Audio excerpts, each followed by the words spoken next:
ہر وقت یہ آیت پڑھو، بے شک وضو ہو یا نہیں ہو، یہ آیت پہاڑ کے ٹکڑے ٹکڑے کر دے، پانی کو روک دے، گناہوں کو مٹا دے، قضا نمازیں سب معاف کروا دے۔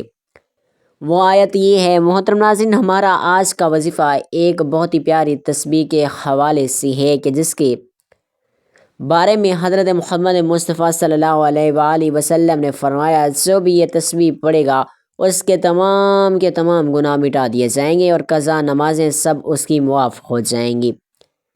یہ تسبیح پہاڑ کے ٹکڑے ٹکڑے کر دیتی ہے، پانی کو روک دیتی ہے، گناہوں کو مٹا دیتی ہے اور فیصلہ اس کے حق میں ہوگا، کیونکہ یہ اس تسبیح ہے جس کے پڑھنے سے اللہ تعالیٰ اس شخص سے بہت زیادہ خوش ہوتا ہے، اس سے راضی ہوتا ہے، اس کی التجا کو سنتا ہے، اس کی مانگی گئی دعاؤں کو بھی قبول کرتا ہے، اس کی دعاؤں پر کن فرما دیتا ہے اور اس کی خواہشات کی تکمیل ہونے لگتی ہے، اس کو کسی چیز کی کمی نہیں رہتی۔ اس تسبیح کو پڑھنے والا جب دل سے اور یقین کامل کے ساتھ اس کو پڑھتا ہے تو غیب سے آواز آتی ہے کہ مانگ، تجھے سب دیا جائے گا۔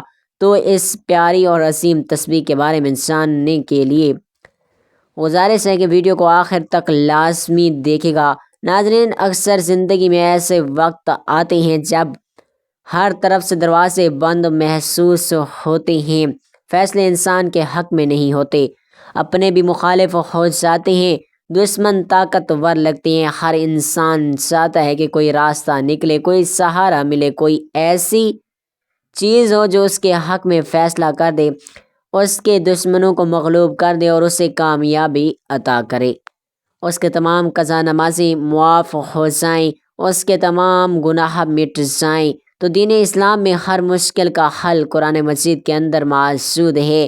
یہ اللہ کا کلام ہے، اس میں وہ طاقت ہے جو ہر ناممکن کو ممکن کر سکتی ہے۔ حضرت محمد صلی اللہ علیہ وآلہ وسلم نے فرمایا کہ قرآن پاک کی ایک ایسی آیت جو بھی پڑھے گا اللہ تعالیٰ اس کے حق میں فیصلہ فرمائے گا۔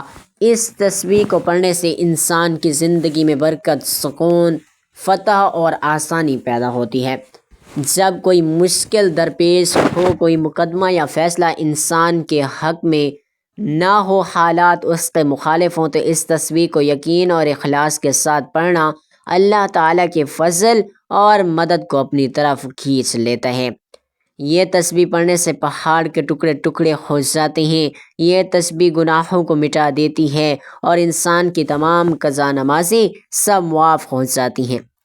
ناظرین، ایک عظیم تسبیح جسے ایمان اور پختہ یقین کے ساتھ اس کو پڑھنے والا کبھی خالی نہیں لوٹتا، دل صاف ہو، نہایت پاک ہو اور یقین اللہ پر ہو تو تسبیح ہر بند دروازہ کھول دیتی ہے، ہر رکاوٹ کو دور کر دیتی ہے۔ ناظرین کرام، اللہ تعالیٰ اس انسان سے محبت کرتے ہیں جو روزانہ یہ ایک تسبیح پڑھ لیتے ہیں، اس کے وارے نیارے ہو جاتے ہیں، مخلوق میں اس کا سکہ چلتا ہے، لوگ اس کی باتوں کو اہمیت دینے لگتے ہیں، اس کے ہاں میں ہاں اور نہ سب کی نہ ہوتی ہے، اور ایسا شخص اس دنیا میں بھی شہنشاہوں جیسی زندگی گزارتے ہیں اور آخرت میں بھی اس کا ٹھکانہ جنت ہی ہوتا ہے۔ یہ تسبیح چٹان کو ریزہ ریزہ کر دیتی ہے، پانی کو روک دیتی ہے، آگ کو بجھا دیتی ہے، گناہوں کو بھی مٹا دیتی ہے، جیسے وہ خطا کار تھا ہی نہیں۔ جو اللہ رب العزت اور نبی کریم صلی اللہ علیہ وآلہ وسلم کا بتایا ہوا یہ ایک عمل کر لیتا ہے، اس ویڈیو میں ہم آپ کو بتائیں گے کہ وہ کون سی تسبیح ہے جسے روزانہ پڑھنے سے اللہ سبحانہ وتعالیٰ اپنے اس بندے سے خوش ہو جاتے ہیں۔ وہ کون سا عمل ہے جس کو کرنے سے انسان دنیا اور آخرت میں امیر و کبیر، غنی اور دولت مند سے مالا مال ہو جاتا ہے۔ ناظرین اکرام، یوں تو قرآن پاک میں نازل کی گئی ہر ایک صورت، بلکہ ہر ایک آیت، ہر ایک لفظ ایک ایسا اللہ سبحانہ وتعالیٰ کی عظمت اور بزرگی کا اعلان کر رہا ہے، لیکن ایک ایسی مبارک تسبیح ہے جو کہ اللہ نے خاص غریبوں کو نوازنے کے لیے قرآن پاک میں نازل فرمائی ہے۔ جو بھی ہر روز اس تسبیح کو پڑھنے کا اپنا معمول بنا لیتے ہیں تو اللہ تبارک و تعالیٰ اس کی گناہ معاف کر دیتے ہیں، اس کی جتنی بھی حاجتیں ہیں پوری ہو جاتی ہیں، چند ہی دنوں میں وہ امیر سے امیر تر ہو جاتا ہے، لوگ اس کے اوپر برستی دولت کی بارش دیکھ کر حیران ہو جاتے ہیں۔ اس تسبیح کے بارے میں بتانے سے پہلے آپ کو ایک ایسا عمل بتاتے ہیں جس کی قرآن میں بار بار تاکید فرمائی گئی ہے۔ چنانچہ اللہ تبارک و تعالیٰ نے بار بار قرآن میں اپنے نبی آخر الزماں اور آپ کے صحابہ کی اولاد تمام مومنین کو جس عمل کو بار بار کرنے کی تاکید فرمائی وہ اللہ تعالیٰ کا شکر ادا کرنا۔ سورۃ البقرہ میں ارشاد ربانی ہے، پس تم میرا ذکر کرو میں تمہیں یاد رکھوں گا اور میرا شکر ادا کرو۔ اور سورۃ ابراہیم میں فرمایا، جب تمہارے رب نے اعلان کیا کہ تم اگر شکر کرو گے تو میں تمہیں اور زیادہ دوں گا، اور اگر تم ناشکری کرو گے تو یقیناً میرا عذاب بہت سخت ہے۔ سورۃ لقمان میں فرمایا، ہم نے لقمان کو حکمت دی کہ اللہ کا شکر ادا کرو، اور وہ شکر کرتا ہے اور اپنے ہی فائدے کے لیے کرتا ہے، اور جو کوئی ناشکری نہیں کرتا تو بے شک اللہ بے نیاز سب خوبیوں والا ہے۔ اسی طرح سورۃ النحل میں فرمایا گیا، بس اللہ کا دیا ہوا حلال اور پاک رزق کھاؤ، اللہ کی نعمتوں کا شکر ادا کرو اگر تم صرف اسی کی عبادت کرتے ہو۔ سورۃ المومنین میں فرمایا گیا ہے، ہم نے اسے راستہ دکھایا، خواہ وہ شکر گزار بنے یا ناشکرا بنے۔ اللہ کا دیا ہوا حلال اور پاک رزق کھاؤ، اللہ کی نعمتوں کا شکر ادا کرو اگر تم صرف اسی کی عبادت کرتے ہو تو۔ سورۃ المومنون میں فرمایا گیا، ہم نے اسے راستہ دکھایا، خواہ وہ شکر گزار بنے یا ناشکرا بنے۔ ناظرین، یہ تمام اسی طرح کی بہت سی آیات شکر گزاری کی اہمیت اور ناشکری سے بچنے کی تلقین کرتی ہیں اور ہمیں یاد دلاتی ہیں کہ شکر گزاری کرنا اللہ کی عطا کی گئی نعمتوں کی قدر کرنے کا ایک بہترین طریقہ ہے۔ شکر ادا کرنا ہی وہ عمل ہے جس کے سبب اللہ سبحانہ وتعالیٰ انسان کو زیادہ سے زیادہ عطا فرماتا ہے۔ اسی حوالے سے حضرت موسیٰ علیہ السلام کا ایک واقعہ بڑا ہی مشہور ہے۔ حضرت موسیٰ علیہ السلام کوہ طور پر اللہ تعالیٰ سے ہم کلام ہونے کے لیے روانہ ہوئے تو راستے میں ایک شخص سے ملاقات ہوئی۔ اللہ نے اس کو رزق کی خاصی فراوانی عطا کر رکھی تھی۔ اس نے حضرت موسیٰ علیہ السلام سے عرض کی کہ اے رسول خدا، میرے رب سے میرے متعلق دریافت کیجیے گا کہ میرے لیے کیا حکم ہے، میرے پاس اتنا رزق ہے کہ سنبھالا نہیں جا سکتا۔ موسیٰ علیہ السلام ذرا آگے روانہ ہوئے تو ایک اور شخص دیکھا، اس نے ریت سے جسم کو ڈھانپ رکھا تھا۔ اس نے حضرت موسیٰ علیہ السلام سے کہا، اے کلیم اللہ، میرے رب سے میری کیفیت عرض کیجیے گا۔ حضرت موسیٰ علیہ السلام کوہ طور پر پہنچے اور پہلے والے آدمی کے متعلق دریافت کیا تو اللہ تعالیٰ نے جواب دیا کہ اسے کہو ہماری ناشکری کرے۔ جب دوسرے کے متعلق پوچھا تو فرمایا، اسے کہو میرا شکر گزار بن جائے۔ حضرت موسیٰ علیہ السلام نے واپس ہوتے ہی پہلے آدمی سے کہا کہ اللہ فرماتے ہیں تم میری ناشکری کرو، تمہارے رزق میں کمی واقع ہو جائے گی۔ اس نے آنکھوں میں آنسو بھرتے ہوئے کہا کہ اے موسیٰ، میں اتنا کچھ دینے والے رب کا ناشکرا بندہ نہیں بن سکتا۔ آپ آگے چلے گئے اور دوسرے آدمی سے مل کر کہا، اللہ فرماتے ہیں کہ اس کا شکر ادا کرو تو وہ تمہیں اور زیادہ دے گا۔ تو ناظرین، اس نے انتہائی مایوسی سے جواب دیا کہ میں کس بات کا شکر ادا کروں، میرے پاس ایسا ہے ہی کیا جس پر میں اس کا شکر ادا کروں۔ ابھی اس کی بات مکمل بھی نہیں ہوئی تھی کہ ہوا چلی اور جسم پر سے ریت بھی اڑ گئی اور وہ برہنہ ہو گیا۔ ناظرین، جو شخص رسول اکرم صلی اللہ علیہ وآلہ وسلم کی سیرت پڑھتا ہے وہ یہ جانتا ہے کہ آپ صلی اللہ علیہ وآلہ وسلم کی زندگی شکر سے بھرپور اور آپ صلی اللہ علیہ وآلہ وسلم کے شب روز احسان مندی کی تصویر تھے، کیونکہ آپ صلی اللہ علیہ وآلہ وسلم آگے پیچھے دائیں بائیں متواتر اللہ کی نعمتوں کو برستا دیکھتے تھے تو آپ اللہ کی حمد و ثنا اور تقدیس کرتے، بلکہ اگر آپ نبی کریم صلی اللہ علیہ وآلہ وسلم کی احادیث مبارکہ کا بغور مطالعہ کریں اور آپ کے بتائے ہوئے اذکار اور دعاؤں کا جائزہ لیں تو آپ کو نظر آئے گا کہ وہ رب تعالیٰ کی حمد و ثنا، تعریف اور کبریائی اور شکر و امتنان سے بھری ہوئی ہے۔ آپ صلی اللہ علیہ وآلہ وسلم کی ثنا، مدح اور دعا سب حمد باری تعالیٰ پر مشتمل ہیں۔ اس لیے آپ صلی اللہ علیہ وآلہ وسلم کے رب نے آپ سے فرمایا، قریب ہے کہ آپ کا رب آپ کو مقام محمود پر کھڑا کرے اس سے نعمتوں کو پائیداری ملتی ہے اور انسان کے حالات سازگار ہو جاتے ہیں۔ نبی اکرم صلی اللہ علیہ وآلہ وسلم نے ایک شخص کو دیکھا جس نے بہت سیدھا کپڑے پہن رکھے تھے۔ آپ صلی اللہ علیہ وآلہ وسلم نے پوچھا کیا تیرے پاس مال ہے؟ اس نے کہا ہاں بالکل ہے۔ آپ صلی اللہ علیہ وآلہ وسلم نے فرمایا جب اللہ تعالیٰ تجھے مال دے تو پھر اس کی نعمت اور کرم کا اثر بھی تجھ پر دکھائی دینا چاہیے۔ آپ صلی اللہ علیہ وآلہ وسلم نے فرمایا بلا شبہ اللہ عز و جل پسند کرتا ہے کہ وہ اپنی نعمت کا اثر اپنے بندے پر دیکھے۔ یہی وہ مقام ہے جس میں نبی اکرم صلی اللہ علیہ وآلہ وسلم اپنے پروردگار کی ثنا کریں گے، جیسے کہ آپ صلی اللہ علیہ وآلہ وسلم نے فرمایا میں اپنے رب کو دیکھتے ہی سجدے میں گر جاؤں گا اور جب تک اسے منظور ہوگا وہ مجھے سجدے میں ہی پڑا رہنے دے گا۔ اس کے بعد ارشاد ہوگا اے محمد اپنا سر اٹھاؤ، تم جو کہو گے اسے سنا جائے گا، جو سوال کرو گے تمہیں دیا جائے گا اور جو سفارش کرو گے اسے قبول کیا جائے گا۔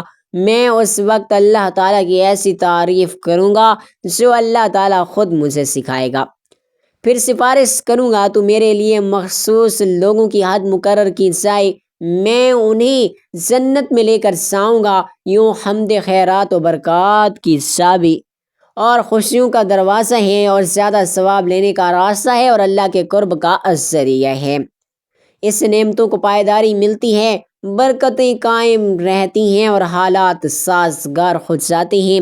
حمد سے نعمتوں کو دوام ملتا ہے، رزق میں فراوانی ہوتی ہے اور اللہ کی رحمتوں کا بے در پہ نزول ہوتا ہے۔ حمد تمام اعمال کا تاج، وفا کی دلیل اور احسان کی شرط ہیں۔ رسول ہدایت صلی اللہ علیہ وآلہ وسلم اپنے رب کے مقام اور مرتبے اور اپنے خالق و مولا کی عظمت کو سب لوگ سے زیادہ جاننے والے تھے۔ جو شخص آپ صلی اللہ علیہ وآلہ وسلم کی سیرت کا مطالعہ کرتا ہے وہ دیکھتا ہے کہ آپ کے جسم مبارک کا ہر وہ عضو رب تعالیٰ کی شکر گندی میں مصروف رہا۔ آپ صلی اللہ علیہ وآلہ وسلم کا دل شکر گزار، زبان ذکر الہی میں مشغول، روح آسمانوں اور زمینوں میں اللہ کی تسبیح کرنے والی اور اعضاء اپنے رب کی رضا میں مصروف عمل رہتے تھے۔ لہٰذا آپ سب لوگوں سے بڑھ کر اپنے رب کے شکر گزار اور اپنے مولا کی سب سے زیادہ حمد کرنے والے تھے۔ آپ صلی اللہ علیہ وآلہ وسلم نے اسی دن اپنے رب کا دل سے بھی شکر ادا کیا جس دن آپ کو کامل یقین ہو گیا کہ ہر چھوٹی بڑی نئی پرانی اور ظاہر اور باطن نعمت صرف اللہ وحدہ کی طرف سے ہے جو بلند شان والا ہے۔ مومن کے نزدیک شکر گزار دل ہونا عبودیت کے ارکان میں سے ہے، کیونکہ وہ یقین رکھتا ہے کہ اسے حاصل ہونے والی ہر نعمت صرف اللہ تعالیٰ کی طرف سے ہے۔ سیدنا سبحان رضی اللہ تعالیٰ عنہ سے مروی ہے کہ نبی کریم صلی اللہ علیہ وآلہ وسلم نے فرمایا تم میں سے ہر کوئی شکر کرنے والا دل اور ذکر کرنے والی زبان رکھے۔ آپ صلی اللہ علیہ وآلہ وسلم نے اپنی زبان سے بھی اپنے رب کا شکر کیا اور ہمیشہ اپنے رب کی حمد و ثنا میں مصروف رہے۔ آپ صلی اللہ علیہ وآلہ وسلم خوشی اور غمی، سختی اور آسانی اور ہر زمان و مکان میں ہمیشہ رب رحمان کی حمد و ثنا کے نغمے گاتے تھے۔ کھانا کھاتے تو آپ اپنے رب کی حمد و ثنا کرتے، کوئی مشروب پیتے تو اپنے خالق کا شکر ادا کرتے، کپڑے پہنتے تو عطا کرنے والے کی تعریف بجا لاتے اور سواری پر سوار ہوتے تو اپنے رب کی نعمت کا اعتراف کرتے۔ آپ صلی اللہ علیہ وآلہ وسلم عملی طور پر شکر گزار تھے، بلکہ آپ مشکل ترین اور دردناک حالات میں بھی اپنی عبادت سے غافل نہیں ہوئے۔ آپ صلی اللہ علیہ وآلہ وسلم کے بارے میں احد میں آپ صلی اللہ علیہ وآلہ وسلم کی شکست کی حالت میں زخموں سے چور واپس آئے، جبکہ آپ صلی اللہ علیہ وآلہ وسلم کے کئی صحابہ اکرام رضوان اللہ علیہم اجمعین کو شہید کر دیا گیا تھا۔ آپ صلی اللہ علیہ وآلہ وسلم کے نورانی چہرے کو زخمی کر دیا گیا تھا اور آپ صلی اللہ علیہ وآلہ وسلم کا رباعی دانت بھی توڑ دیا گیا تھا۔ تو آپ صلی اللہ علیہ وآلہ وسلم نے فرمایا برابر ہو جاؤ یہاں تک کہ میں اپنے رب کی ثنا کروں۔ سو نبی اکرم صلی اللہ علیہ وآلہ وسلم نے اپنی امت کو شکر کی نہایت لطیف اور پر حکمت معانی سکھائے کہ مصائب پر بھی شکر ادا کیا جائے اور اس کی تعریف کی جائے، کیونکہ یہ یقین تسلیم کا اعلیٰ درجہ اور رضا کا سب سے اونچا مقام ہے۔ رضا صبر سے عرفہ ہے۔ یہی وجہ ہے کہ اللہ تعالیٰ نے معرکہ احد کا ذکر کرنے کے بعد آپ صلی اللہ علیہ وآلہ وسلم اور آپ کے صحابہ اکرام رضی اللہ تعالیٰ عنہم کے شکر کا ذکر کیا۔ چنانچہ فرمایا، اور جو کوئی اپنی ایڑیوں پر پھر جائے تو وہ اللہ کا کچھ بھی بگاڑ نہ سکے گا، اور اللہ شکر ادا کرنے والوں کو جلد جزا دے گا۔ اللہ تعالیٰ کی حمد و ثنا، اس کا شکر، اس کی رضا اور مزید نعمتوں کا باعث ہے۔ اللہ تعالیٰ نے سب حمد کرنے والوں سے پہلے خود اپنی حمد کی ہے، تمام شکر گزاروں سے پہلے اپنی ذات کی قدر دانی کی ہے، اور تمام ثنا کرنے والوں سے پہلے اپنی ذات مقدس کی ثنا کی ہے۔ چنانچہ فرمایا، سب تعریفیں اس اللہ تعالیٰ کی ہیں جو تمام جہانوں کا پالنے والا ہے۔ ایک دوسرے مقام پر فرمایا، ساری حمد اللہ ہی کے لیے ہے جس نے اپنے بندے پر کتاب نازل کی اور اس میں کوئی ٹیڑھ نہیں رکھی، اور فرمایا، اور کہہ دیجئے تعریفیں اللہ ہی کے لیے ہیں جس نے کوئی اولاد نہیں بنائی۔ ام المومنین سیدہ عائشہ صدیقہ رضی اللہ تعالیٰ عنہما سے مروی ہے کہ اللہ کے نبی پاک صلی اللہ علیہ وآلہ وسلم کی نماز میں اتنا لمبا قیام کرتے کہ آپ صلی اللہ علیہ وآلہ وسلم کے پاؤں مبارک پھٹ جاتے۔ سیدنا عائشہ صدیقہ رضی اللہ تعالیٰ عنہ نے ایک مرتبہ عرض کیا، اللہ کے رسول پاک صلی اللہ علیہ وآلہ وسلم، آپ اتنی زیادہ مشقت کیوں اٹھاتی ہیں حالانکہ اللہ تعالیٰ نے آپ کی اگلی پچھلی تمام لغزشیں معاف کر دی ہیں؟ آپ صلی اللہ علیہ وآلہ وسلم نے فرمایا، تو کیا پھر میں اللہ تعالیٰ کا شکر گزار بندہ نہ بنوں؟ آپ صلی اللہ علیہ وآلہ وسلم نے عمل عبادت اور قرب اطاعت کے ساتھ اللہ کے شکر کی ترجمانی کی۔ رات کے پچھلے پہر جب کہ لوگ آرام کی نیند سوئے ہوئے ہوتی ہیں، قیام کیا، طویل مناجات اور رکوع و سجود کی کثرت آپ صلی اللہ علیہ وآلہ وسلم کا شوق تھا۔ آپ صلی اللہ علیہ وآلہ وسلم نے اللہ کے وعدے، اللہ نے آپ کی اگلی پچھلی تمام خطائیں معاف کر دیں کے پیش نظر عمل کو ترک نہیں کیا، بلکہ اس کی وجہ سے مزید اطاعت اور کثرت نوافل ادا کر کے خود کو عبودیت کی چوکھٹ پر ڈال دیا، اور اپنی نیند اور آرام کے اوقات بھی اللہ اور مالک الملک کی مناجات اور شکر میں صرف کیے، کیونکہ کرم اور احسان کرنے والے کا یہ حق ہے کہ اس کا شکر ادا کیا جائے اور کثرت سے اس کی حمد و ثنا کی جائے۔ وہ اپنی تعریف کے ساتھ پاک ہیں۔ آپ صلی اللہ علیہ وآلہ وسلم اپنے رب کے در پر حمد کرتے اور اپنے خالق کی کثرت سے ثنا کرتے۔ چنانچہ آپ صلی اللہ علیہ وآلہ وسلم دعا کرتے ہوئے فرمایا کرتے، اے اللہ، حمد تیرے ہی لیے ہے، تو آسمانوں اور زمینوں کو روشن کرنے والا ہے۔ تعریف تیرے ہی لیے ہے، تو آسمانوں اور زمینوں کو کنٹرول کرنے والا ہے۔ حمد تیرے ہی لیے ہے، تو آسمانوں کا، زمین کا، جو کچھ ان میں ہے، سب کا رب ہے۔ آپ صلی اللہ علیہ وآلہ وسلم کے فرمان میں اللہ کی ربوبیت پر اس کی حمد ہے، کیونکہ وہی خالق و رازق، کائنات میں تصرف اور اس کی تدبیر کرنے والا ہے، جس کی بنا پر وہ اس بات کا مستحق ہے کہ بندے اس کا شکر ادا کریں، اور ہمارے رسول اکرم صلی اللہ علیہ وآلہ وسلم تمام شکر گزاروں میں سر فہرست ہیں۔ اور یہ پتہ چلتا ہے کہ اللہ کے حاکم و قیوم ہونے کا تقاضا ہے کہ وہ اپنے بندوں کی اصلاح کرے، ان کے معاملات کو چلائے، ان کی مصلحتوں کا خیال رکھے۔ چنانچہ آپ صلی اللہ علیہ وآلہ وسلم کی حمد اسی عظیم فضل کے باعث تھی۔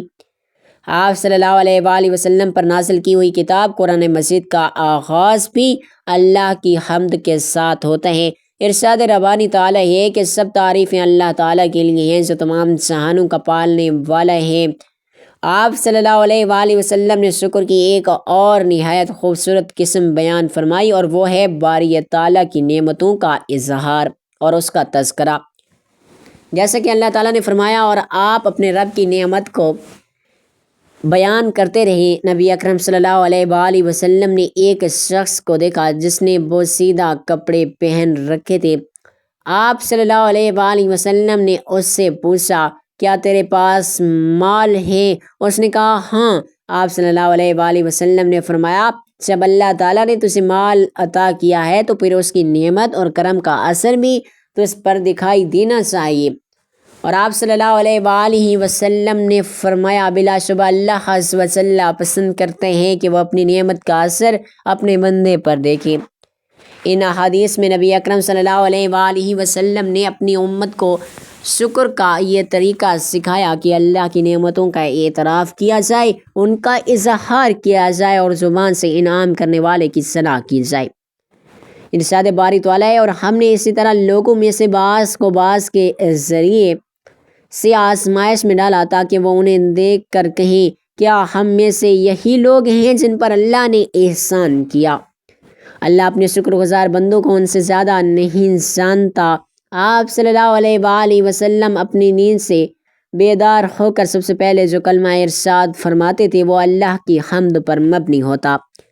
آپ صلی اللہ علیہ وآلہ وسلم فرماتے تمام تعریفیں اس اللہ کے لیے ہیں جس نے ہمیں مارنے کے بعد دوبارہ زندگی دی اور اسی کی طرف اٹھنا ہے، اور آپ صلی اللہ علیہ وآلہ وسلم بے حال کر دینے والی تھکاوٹ کے باوجود آرام دہ نیند آنے پر بھی اپنے رب کی حمد بیان کرتے اور اس بات پر بھی اس کی تعریف اور ثنا کرتے کہ اس نے روح کو لوٹایا تاکہ آپ خوبصورت دن اور امید و عمل سے بھرپور زندگی کا استقبال کریں۔ نیز اس صبح کی نعمت پر بھی اپنے رب کی حمد کرتے جس نے پوری شان و شوکت سے کیتان کو ڈھانپ لیا اور اس کی کرنوں نے ہر سو اجالا کر دیا۔ آپ صلی اللہ علیہ وآلہ وسلم نے اپنی امت کو بشارت دیتے ہوئے فرمایا جس نے صبح کے وقت یہ کہہ لیا اے اللہ مجھ سے جو بھی نعمت حاصل ہے وہ تجھ اکیلے ہی کی طرف سے ہے، تیرا کوئی شریک نہیں، سو تیری ہی حمد ہے اور تیرا ہی شکر ہے، تو اس نے اپنے اس دن کا شکر ادا کر لیا۔ اور جس نے شام کے وقت اس طرح کہہ لیا تو اس نے اپنی اس رات کا شکر ادا کر لیا۔ اللہ تعالیٰ ہر مسلمان کو اس نعمتوں کا شکر ادا کرنے کی نعمتیں دے اور جو کچھ اس نے عطا کیا ہر حال میں اس میں خوش رہنے کی توفیق بھی دے۔ محترم ناظرین، پورے کا پورا قرآن العظیم شاہکار ہے اور اس کا ایک ایک حرف بنی نوع انسان کے لیے بیش بہا قیمتی خزانہ ہے۔ قرآن پاک کی ہر ایک صورت بیش بہا اور قیمتی موتی ہے، ہر ایک صورت بیش بہا زیور کی مانند ہے، جبکہ پورا قرآن اس صندوق کی طرح ہے جس کے اندر طرح طرح کے قیمتی جواہرات اور زیورات بھرے ہوئے ہوتے ہیں۔ ان قیمتی جواہرات سے وہی لوگ مستفید ہوتے ہیں جو ہر روز قرآن شریف کو کھولتے ہیں اور اس کی تلاوت کا شرف بھی حاصل کرتے ہیں۔ ناظرین محترم، یہ ایک ایسی تسبیح ہے جسے روزانہ پڑھنے والا کبھی مایوس اور کبھی نامراد نہیں ہوتا۔ دنیا جہاں کی دولتیں ایسے انسان پر عاشق ہو جاتی ہیں جو روز یہ تسبیح پڑھتا ہے، یا ایسے انسان کا کوئی کام رکاوٹ اور بندش کا شکار نہیں ہوتا۔ ایسے انسان کو کبھی مال اور دولت کی کمی نہیں ہوتی جو ہر روز نماز کے بعد یہ تسبیح پڑھتا ہے۔ کتنا ہی بڑا ہو اور دشوار کام ہو، کتنی ہی بڑی رکاوٹ ہو، کتنا ہی پر مشکل کام ہو، کتنے ہی حالات خراب ہوں، کتنے ہی بندشی ہوں جو آپ کی زندگی کو تباہ و برباد کر چکی ہوں، اللہ کی قدرت سے، اللہ کی عطا سے اور اللہ کی نعمت سے، اللہ کی رحمت اور نوازشوں سے کبھی نا امید اور مایوس مت ہونا۔ روزانہ ہر وقت یہ تسبیح پڑھو، بے شک وضو ہو یا نہیں ہو، یہ تسبیح پہاڑ کے ٹکڑے ٹکڑے کر دے، پانی کو روک دے، گناہوں کو مٹا دے، قضا نمازیں سب معاف کروا دے۔ سب سے پہلے آپ نے تعوذ و تسمیہ پڑھنا ہے۔ اعوذ باللہ من الشیطان الرجیم، بسم اللہ الرحمن الرحیم پڑھنے کے بعد درود پاک پڑھ لیں۔ درود پاک آپ کوئی سا بھی پڑھ سکتے ہیں، صلی اللہ علیہ وآلہ وسلم پڑھ لیں، صلی اللہ علیہ محمد پڑھ لیں، یا درود ابراہیمی پڑھ لیں۔ درود ابراہیمی کی فضیلت زیادہ ہے، اس لیے ثواب کے طور پر ایک مرتبہ میرے ساتھ بھی درود ابراہیمی پڑھ لیجیے گا۔ اللہم صلی علی محمد وعلی آل محمد کما صلیت علی ابراہیم وعلی آل ابراہیم انک حمید مجید۔ اللہم بارک علی محمد وعلی آل محمد کما بارکت علی ابراہیم وعلی آل ابراہیم انک حمید مجید۔ 3، 5 یا 7 مرتبہ درود پاک پڑھنے کے بعد آپ نے تعوذ اور تسمیہ یعنی اعوذ باللہ من الشیطان الرجیم بسم اللہ الرحمن الرحیم پڑھ کر کیسا ہی بڑا مقصد ہو، کیسی بڑی حاجت ہو، اس کی نیت خلوص دل سے کرنے کے بعد آپ نے یہ تسبیح پڑھنی ہے، سبحان اللہ و بحمدہ سبحان اللہ العظیم۔ یہ وہ تسبیح ہے جو چٹان کو ریزہ ریزہ کر دے، پانی کو روک دے، آگ کو بجھا دے، گناہوں کو مٹا دے، جیسے وہ خطا کار تھا ہی نہیں۔ یہ تسبیح پڑھنے سے گناہ معاف ہوتے ہیں۔ سبحان اللہ و بحمدہ سبحان اللہ العظیم۔ روزانہ کسی بھی نماز کے بعد ایک تسبیح آپ نے اس کی پڑھنی ہے۔ چلتے پھرتے آپ نے تسبیح کرنی ہے، لا حول ولا قوت الا باللہ العلی العظیم۔ نبی کریم صلی اللہ علیہ وآلہ وسلم نے اللہ تعالیٰ کی خوشنودی اور رضامندی کے حصول، آخرت کی ابدی اور دائمی نعمت پانے، جنت میں بلند درجات حاصل کرنے، کم وقت میں زیادہ ثواب حاصل کرنے کے لیے مختلف اعمال و اذکار بیان فرمائے ہیں اور انہیں کرنے کی ترغیب بھی تاکید کی ہے۔ انہی اذکار اور ارداد میں سے ایک لا حول ولا قوت الا باللہ کا ورد ہے۔ احادیث مبارکہ میں اس کلمے کے بہت سے فضائل وارد ہوئے ہیں۔ یہ کلمہ دنیا اور آخرت کی بہت سی نعمتوں کے حصول کا ذریعہ بھی ہے۔ لا حول ولا قوت الا باللہ کا ترجمہ اس طرح کیا جاتا ہے کہ گناہوں سے بچنے کی طاقت اور اچھے اعمال کرنے کی قوت صرف اللہ تعالیٰ ہی کے ذریعے ہیں۔ اس کلمے کے معنی اور مفہوم میں غور کیا جائے تو واضح ہوگا کہ اس کلمے کے ذریعے بندہ اپنی صلاحیت و لیاقت اور قدرت کی نفی کرتا ہے، ہر خوبی اور اچھائی کا اپنی ذات سے انکار کرتا ہے، اللہ تعالیٰ کی طرف اپنی محتاجی ظاہر کرتا ہے اور اپنی عاجزی اور انکساری کا قابر الملا اقرار اور اپنی بے بسی اور لاچاری کا کھلے الفاظ میں اعتراف کرتا ہے، اور زبان حال کہتا ہے کہ اے اللہ، میں ایک عاجز اور کمزور بندہ ہوں، مجھے گناہوں سے بچنے اور اچھے اعمال کرنے کی طاقت اور توفیق عطا فرما، کیونکہ آپ کے علاوہ کوئی نہیں جو انسان کو گناہوں اور برے کاموں سے بچا سکے اور ایک اعمال کرنے کی قوت دے سکے۔ الغرض یہ کلمہ یعنی لا حول ولا قوت الا باللہ الفاظ کے اعتبار سے مختصر ہے، لیکن اس کا مفہوم بہت وسیع ہے اور اللہ تعالیٰ حمد و ثنا کو عمدہ طریقے سے اپنے اندر لیے ہوئے ہیں۔ اسی وجہ سے احادیث مبارکہ میں لا حول ولا قوت الا باللہ کا کثرت سے ورد کرنے کی بہت زیادہ تاکید آئی ہے۔